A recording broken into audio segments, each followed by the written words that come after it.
ಹಳೆಯ ಚಿನ್ನದ ಒಡವೆನ ಅಧಿಕ ಬೆಲೆಗೆ ಮಾರಬೇಕೆ? ಅಂದ್ರೆ ಆಟಿಕಾಗೆ ಕಾಲ್ ಮಾಡಿ 8880 ಅಟ್ಟಿಕಾ ಗೋಲ್ಡ್ ಕಂಪನಿ. ರಾಜ್ಯದಲ್ಲಿ ಮುಖ್ಯಮಂತ್ರಿ ಡಿಕೆ ಶಿವಕುಮಾರ್ ವರ್ಸಸ್ ಕೇಂದ್ರ ಸಚಿವ ಎಚ್.ಡಿ. ಕುಮಾರಸ್ವಾಮಿ ಅನ್ನುವಂತಹ ಪರಿಸ್ಥಿತಿ ಸೃಷ್ಟಿಯಾಗಿದೆ. ಕಾರಣ ಬಿಡದಿಯ ರೈತರ ಭೂಮಿಯ ವಿಚಾರಕ್ಕೆ ಸಂಬಂಧಪಟ್ಟಂತೆ ಏನಾಗ್ತಾ ಇದೆ ಇಬ್ಬರು ನಾಯಕರ ಮಧ್ಯೆ ಈ ಹಿಂದೆ ರಾಜಕೀಯ ಜೊತೆಗೆ ವೈಯಕ್ತಿಕ ವೈಷಮ್ಯಗಳಿತ್ತು, ನೇರ ವಾಗ್ದಾಳಿಗಳಾಗಿತ್ತು. ಬಟ್ ಈಗ ಅಗೇನ್ ಅವರ ಮಧ್ಯೆ ಫೈಟ್ ತಾರಕಕ್ಕೇರ್ತಾ ಇದೆ. ಸಿಎಂ ಡಿಕೆಶಿ ಹಾಗೂ ಎಚ್.ಡಿ. ಕುಮಾರಸ್ವಾಮಿ ಅವರ ನಡುವೆ ಬಿಗ್ ಫೈಟ್ ಏರ್ಪಟ್ಟಿರೋದು ಬಿಡದಿ ಜಾಗದ ವಿಚಾರಕ್ಕೆ ಸಂಬಂಧಪಟ್ಟಂತೆ, ಅದು ಕೂಡ ಟೌನ್ಶಿಪ್ ಯೋಜನೆಗೆ ಸಂಬಂಧಪಟ್ಟಂತೆ.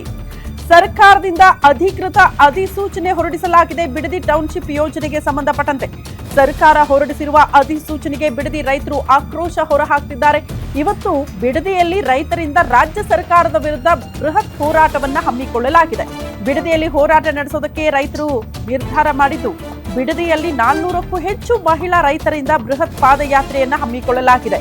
ಇವತ್ತು ಬೆಳಗ್ಗೆ 11 ಗಂಟೆಗೆ ಪಾದಯಾತ್ರೆ ನಡೆಸುವ ಮೂಲಕ ಅಸಮಾಧಾನವನ್ನ ರೈತರು ಹೊರಹಾಕ್ತಾರಂತೆ. ಬಿಡದಿ ಇಂಡಸ್ಟ್ರಿಯಲ್ ನಿಂದ ಬಿಡದಿ ಸಿಟಿ ತನಕ ಕೂಡ ಪಾದಯಾತ್ರೆ ಇರುತ್ತೆ.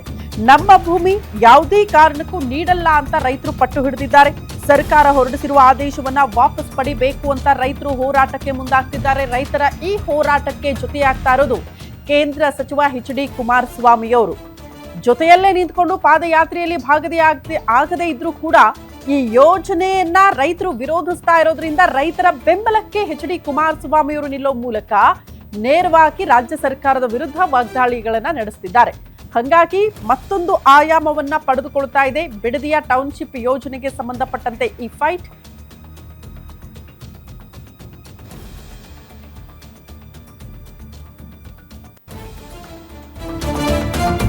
ಮತ್ತೊಂದು ಅಪ್ಡೇಟ್ ಇದೆ. ಇದೇ ವಿಚಾರಕ್ಕೆ ಸಂಬಂಧಪಟ್ಟಂತೆ ರಾಜ್ಯ ರಾಜಕೀಯ ಸಂಘರ್ಷದ ವೇದಿಕೆ ಆಗುತ್ತಾ ಬಿಡದಿ ಯೋಜನೆ ಅನ್ನೋದೇ ಪ್ರಶ್ನೆ. ಸಿಎಂ ಹಾಗೂ ಎಚ್.ಡಿ. ಕುಮಾರಸ್ವಾಮಿ ನಡುವೆ ಇದೇ ವಿಚಾರಕ್ಕೆ ಸಂಬಂಧಪಟ್ಟಂತೆ ವಾರ್ ಶುರುವಾಗಿ ಹೋಗಿದೆ. ಸಿಎಂ ಡಿಕೆ ಶಿವಕುಮಾರ್ ಸರ್ಕಾರದ ವಿರುದ್ಧ ದಳಪತಿಗಳು ಸಮರ ಸಾರ್ತಿದ್ದಾರೆ. ಜೂನ್ 21ಕ್ಕೆ ಸರ್ಕಾರದ ವಿರುದ್ಧ ಎಚ್.ಡಿ. ಕುಮಾರಸ್ವಾಮಿ ಪಾದಯಾತ್ರೆಯನ್ನ ನಡೆಸುತ್ತಿದ್ದಾರೆ. ರೈತರ ಹೋರಾಟಕ್ಕೆ ತಾರ್ಕಿಕ ಅಂತ್ಯ ಕೊಡಿಸೋದಕ್ಕೆ ಜೆಡಿಎಸ್ ತನ್ನ ಬೆಂಬಲವನ್ನ ನೀಡ್ತಾ ಇದೆ ರೈತರ ಪರವಾಗಿ.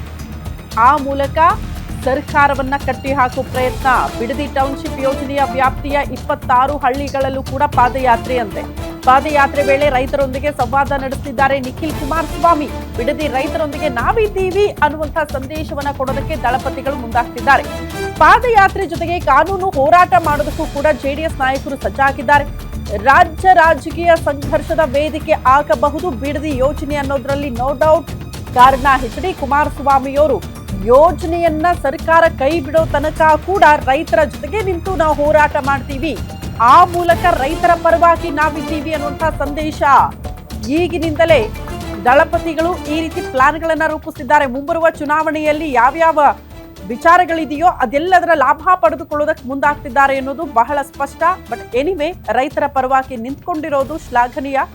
ಆ ಮೂಲಕ ರಾಜ್ಯ ಸರ್ಕಾರ ಟಾರ್ಗೆಟಾ ಅಥವಾ ಡಿ.ಕೆ. ಶಿವಕುಮಾರ್ ಅವರ ಟಾರ್ಗೆಟಾ ಕುಮಾರಸ್ವಾಮಿ ಅವರಿಗೆ ಅನ್ನೋದೇ ಪ್ರಶ್ನೆ. 21ಕ್ಕೆ ಪಾದಯಾತ್ರೆ ವೇಳೆ ಅವರು ಮಾತನಾಡೋ ವಿಚಾರಗಳು ಜೊತೆಗೆ ವಾಗ್ದಾಳಿಗಳು ಇದೆಲ್ಲವೂ ಕೂಡ ಗಮನಿಸಬೇಕಾಗಿರುವಂತಹ ವಿಚಾರ ಆಗಿರುತ್ತೆ.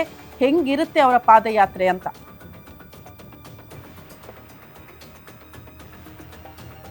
ಬಿಡದಿ ಟೌನ್ಶಿಪ್ ಯೋಜನೆ ರೈತರ ವಿರೋಧದ ಮಧ್ಯದಲ್ಲೂ ಕೂಡ ರಾಜ್ಯ ಸರ್ಕಾರ ಇದಕ್ಕೆ ಸಂಬಂಧಪಟ್ಟಂತೆ ಅಧಿಸೂಚನೆ ಹೊರಡಿಸಿರೋದು ರೈತರ ಕೆಂಗಣ್ಣಿಗೆ ಗುರಿಯಾಗಿದೆ.